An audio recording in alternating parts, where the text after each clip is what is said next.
പ്രിയമുള്ളവരെ നമസ്കാരം. മിന്നൽ നിച്ചുവാണ്. നാളെയാണ് കാസർഗോഡ് മെഡിക്കൽ കോളേജിന്റെ ഒരു സമരം എല്ലാവരും ഒത്തുകൂടുന്നത്. എന്റെ ശബ്ദം കേട്ട എന്നെ സ്നേഹിക്കുന്ന എല്ലാവരും എത്തിച്ചേരണമെന്ന് ഒന്നും കൂടി ഞാൻ ഓർമ്മപ്പെടുത്തുകയാണ്, അപേക്ഷിക്കുകയാണ്, അഭ്യർത്ഥിക്കുകയാണ്. ഞങ്ങളൊക്കെ ഗൾഫിലാണ് നിവൃത്തികേട് കൊണ്ട് നിൽക്കുന്നത്. അതല്ലെങ്കിൽ ഈ സമരത്തിൽ ഞാനും പങ്കെടുത്തേനെ. നമുക്ക് വേണ്ടത് ഒരു എമർജൻസിക്ക് ഒരു ഹോസ്പിറ്റലാണ്. കാസർഗോഡ് ജില്ലക്കാർക്ക് തന്നെ നാണക്കേടാണ് നമ്മുടെ നാട്ടിൽ ഒരു മെഡിക്കൽ കോളേജ് ഹോസ്പിറ്റൽ ഇല്ല എന്ന് പറയുന്നത്. മംഗലാപുരത്തിനെ ആശ്രയിച്ച് എത്ര കാലം നമുക്ക് ജീവിക്കാൻ.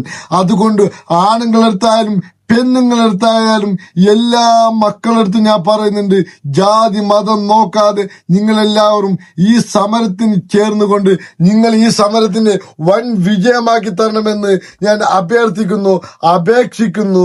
പിന്നെ ഒരു കാര്യമുണ്ട്, MPL കളി, അങ്ങനെ കളി ഇങ്ങനെ കളി എന്നൊക്കെ ഒരുപാട് ചെറുപ്പക്കാർ പോകുന്നുണ്ട്. എന്റെ പൊന്നുമക്കളെ, ജീവനുണ്ടെങ്കിൽ മാത്രമേ നിങ്ങൾക്ക് കളിക്കാൻ പറ്റുള്ളൂ. അതുകൊണ്ട് എന്റെ ശബ്ദം കേട്ട എല്ലാ ആൾക്കാരും നാളെ ഒത്തുചേരണം. കളിയൊക്കെ നിങ്ങൾ മാറ്റിവെച്ചിട്ട് നിങ്ങൾ നമ്മുടെ ജീവിതത്തിന്റെ ഒരു പ്രശ്നമാണ് ഈ മെഡിക്കൽ കോളേജ്. ആ മെഡിക്കൽ കോളേജ് സമരത്തിലോട്ട് നിങ്ങൾ എല്ലാവരും എത്തിച്ചേരണമെന്ന് ഞാൻ ഒന്നും കൂടി അറിയിക്കുന്നു. കളിയും കാര്യങ്ങളൊക്കെ മാറ്റിവെക്കാം, കല്യാണ കാര്യങ്ങളൊക്കെ മാറ്റിവെക്കാം, താരാത്ത്, സുന്നത്ത്, ജന്മദിന, വിവാഹ വാർഷിക എല്ലാം മാറ്റിവെക്കാം. നമ്മൾക്ക് നാളത്തെ ഒരു ദിവസം, നിങ്ങൾ കാസർഗോഡുകാർ നാളത്തെ ഒരു ദിവസം വന്നില്ലെങ്കിൽ വലിയൊരു നഷ്ടമായിരിക്കും നിങ്ങൾക്കും, നിങ്ങൾക്ക് തുടർന്ന് വരുന്ന ആൾക്കാർക്കും എല്ലാവർക്കും നഷ്ടമായിരിക്കും.